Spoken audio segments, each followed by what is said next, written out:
Have you ever stopped to think about how our language kind of changes through the day? Yeah, like reflecting our routines. Exactly. From when you first wake up to you finally, crash at night.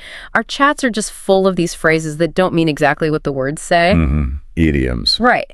And today we're doing a deep dive into 50 daily English idioms for everyday life. It's this great resource really aimed at helping you sound, well, more natural when you speak English. It is a fantastic list. The source material we're using, it's really well put together, got clear definitions, great examples. Yeah. And our mission really is to kind of shortcut that path to sounding, truly native. Fast track it. Yeah, by looking at the phrases people actually use all day long, almost without thinking. Totally. And this isn't just like a vocabulary list dump. Right. We want to explore how these things fit into the day's rhythm. So not just what they mean, but how to use them, the feel of them. The nuances, yeah. Maybe even what they tell us about, shared experiences. Yeah. So whether you're just starting out with English or you're pretty advanced and just want that extra polish, there's definitely something practical here for you. Right. Let's get into it. Yep. Let's start where the day starts. Morning. You open your eyes. What's the routine? Depends on the day. For lots of people, it might start with a gentle nudge, or maybe not so gentle. So we're looking at morning idioms. It's amazing how just a few phrases can capture that whole morning vibe, can't they? Yeah. How we feel or how we want other people to feel, maybe. Totally. Like you might hear a parent trying to get the kids out of bed saying something cheerful like, "Come on, kids, rise and shine, time for school." Right. It's got that optimistic new day feel baked in. Just means wake up and get going. But then there are those mornings, the ones where cheerfulness is definitely missing. Oh, yeah. That's when you hear, "Don't talk to John today. He woke up on the wrong side of the bed." It's so universal, that feeling, isn't it? Absolutely. It just nails that grumpy, bad mood you sometimes wake up with for no real reason. Or maybe you're the type who just dives straight into the day's tasks. You hit the ground running. Like being productive immediately. Yeah, someone might say, on my first day at work, I hit the ground running. It just means you started fast, effectively, no messing about. It's a great image. And then you just have simple ones for earliness like bright and early or the crack of dawn. Emphasizing just how early it is. Exactly. I have to admit, I am definitely not a morning person. Talk to me after coffee. Fair enough. I tried that rise and shine stuff once. Just got blank stares. Are you like an actual morning person? Do these ring true? Well, I try to hit the ground running. But some days. Yeah, some days I definitely recognize waking up on the wrong side of the bed. Especially if I didn't sleep well.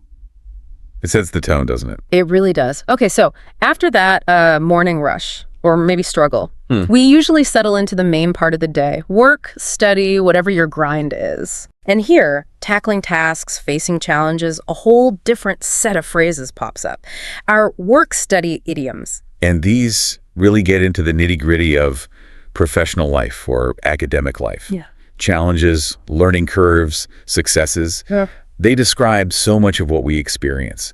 Really useful for understanding, like, workplace chat. Definitely. Think about starting a new job that first week. Someone might say, it took me a week to learn the ropes. Just a good one. Like learning the basics, the practical stuff, how things really work. Yeah, the procedures, the unwritten rules sometimes. Exactly. And then you hit a problem, maybe something really tricky. Right. Like that math problem is a tough nut to crack. Applies to difficult tasks, but also people sometimes, right? Oh, absolutely. Yeah. A difficult person can definitely be a tough nut to crack. Yeah. It suggests something that needs real effort, persistence. And maybe solving that tough nut requires you to think outside the box. Yes. Creativity, innovation, not just the obvious solutions. A very common one in business settings. Very. And what if your brilliant outside-the-box idea doesn't work? Then it might be back to the drawing board. Exactly. It means, okay, that failed. We need to start over, rethink the whole thing. It's about resilience, really. But let's not forget the good stuff, that feeling when something is just super easy. Yes. This assignment was a piece of cake. Just breezed through it. So satisfying. And, it's interesting to compare idioms that seem similar. Like what? Well, we touched on burning the candle at both ends earlier, that general exhaustion from too much activity, early mornings, late nights. Right, wearing yourself out. But if you're talking specifically about working late, often focused on one thing, you'd use burning the midnight oil. Ah, okay. Like, she's burning the midnight oil finishing her project. It's more about that focused late-night work session. Got it. So one's more general exhaustion. The other is specific late-night effort. Precisely. Subtle difference, but useful. Okay, so moving on from work or study. The day unfolds into just, well, general life, interactions, social situations. Yeah. And that brings us to social and everyday life idioms. This is where language gets really colorful, I think. It really does. These phrases capture everything, don't they? Yeah. Emotions, mistakes, common situations, from being happy to being in trouble. Let's look at a couple of contrasts. Like, if you mess up at work, miss a meeting, you might be in hot water with your boss. Means you're in trouble. Definitely. But if you're just feeling a bit sick, maybe sniffly. And you're just under the weather. Exactly. One's about consequences, the other's just about feeling unwell. Totally different situations. Okay, what about secrets? The source gives us two good ones. Ah, yes. Revealing secrets. You've got, he let the cat out of the bag about the surprise party. And then, come on, spill the beans. What happened? Okay, so both mean reveal a secret, right? Right. But there's often a nuance. Let the cat out of the bag often feels accidental, like, oops, I wasn't supposed to say that. Okay. Unintentional. Yeah. Whereas spill the beans feels more direct. Yeah. It's often used when you're urging someone to tell you something they're holding back. Come on, tell me. Got it. So one's an accident, the other's more like a demand for info. Kind of, yeah. Yeah. That's often how they're used. Then there's pure happiness, like after you get a great new job. Yes. You might be on cloud 9. Just totally elated, extremely happy. Feels good just saying it. And the opposite, when things are super expensive. Oh, plenty for that. You might say, this phone cost an arm and a leg.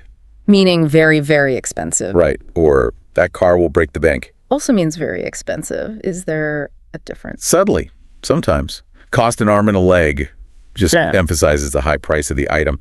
Break the bank focuses more on the impact on your finances. Like, buying that car might actually, deplete all your savings or make you unable to afford other things. It implies a bigger financial consequence. Okay, that makes sense. I know I've definitely felt sometimes like I've bitten off more than I can chew. Oh, yeah. Taking on too much. Exactly. Too many projects, too much responsibility. That feeling of being overwhelmed because you overcommitted. Very common feeling. Oh. And when someone says something really smart, really accurate, What's the phrase for that? you tell them, you hit the nail on the head with your analysis. Meaning they got it exactly right. Precisely. Spot on. Okay, so the day's winding down now. The sun's setting, maybe. Time to relax. Think about rest. Yeah. Heading towards the end of the cycle. Which brings us to our final category, evening and rest idioms. And these are important, right? Talking about tiredness, self-care, stopping work, avoiding that burnout. Absolutely. So when you're tired, ready to call it quits for the day. You might say, I'm tired, let's call it a night. Or maybe more informally, I'm going to hit the hay early tonight. Both just mean go to bed or finish activities for the night. Simple enough, and we often describe ourselves by our sleep patterns, don't we? We do. Are you an early bird?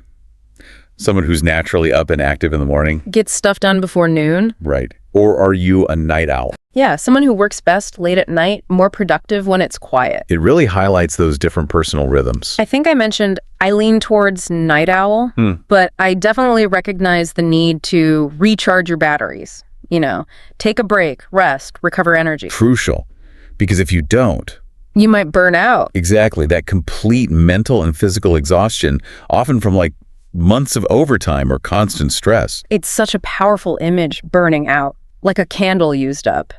It really is. Yeah. And then the goal is that really good sleep, right? Oh, yeah. Being out like a light, falling asleep super fast instantly. Or sleeping like a log. Which means sleeping very deeply, soundly, without waking up. That proper restorative sleep. The ultimate reset. Exactly. So there we have it. I'll walk through the day using these common English idioms. From rise and shine. All the way to hit the hay. And hopefully you can see how using even just a couple of these can make your English sound, more fluent, more natural. Absolutely. It's about integrating them. But, and this is key advice from the source material, don't try and memorize all 50 at once. That's just overwhelming. Right. Bad strategy. Yeah. Pick maybe 2 or 3 that really stick out to you, that fit your daily life, and then consciously try to use them. In conversation, writing emails, practice is everything. That makes sense. Focus on application. Exactly. That's how they become natural. So maybe a final thought to leave you with. As you go about your day tomorrow, maybe listen out for idioms, or just think about these phrases we talked about. What do these kinds of often very visual idioms tell us, not just about English, but maybe about how humans everywhere see and describe daily life, the common ground? Yeah, the shared experiences, the observations that seem to cross cultures. Even when the specific words are different, it's fascinating when you think about it. What does your daily routine sound like, idiomatically? Something to mull over.